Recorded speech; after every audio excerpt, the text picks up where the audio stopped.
നാട്ടിൽ തിരിച്ചെത്തിയ പ്രവാസികൾക്കായി സംസ്ഥാന സർക്കാർ നോർക്ക റൂട്ട്സ് വഴി നടപ്പാക്കുന്ന സ്വാന്തനം ധനസഹായ പദ്ധതിയുടെ അദാലത്ത് ഡിസംബർ 30-ന് കൊല്ലത്ത് നടക്കും. കുന്നത്തൂർ, കരുനാഗപ്പള്ളി, കൊല്ലം താലൂക്കുകളിലെ അർഹരായ ഗുണഭോക്താക്കൾക്ക് അദാലത്തിൽ പങ്കെടുക്കാം. മുൻകൂട്ടി രജിസ്റ്റർ ചെയ്യുന്നവർക്ക് മാത്രമായിരിക്കും പ്രവേശനം.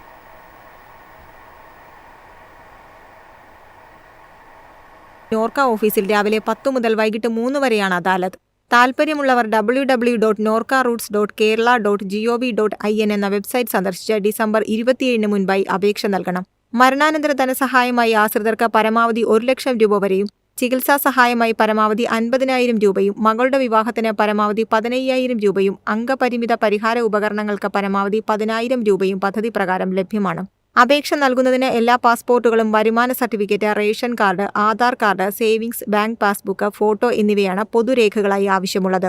ഇവ കൂടാതെ ഓരോ പദ്ധതിക്കും പ്രത്യേകം രേഖകളും ആവശ്യമാണ്. മുൻപ് അപേക്ഷ നൽകിയവരും നിരസിക്കപ്പെട്ടവരും വീണ്ടും അപേക്ഷിക്കേണ്ടതില്ല. ഒരാൾക്ക് ഒറ്റ സ്കീം പ്രകാരം മാത്രമേ സഹായം അനുവദിക്കൂ.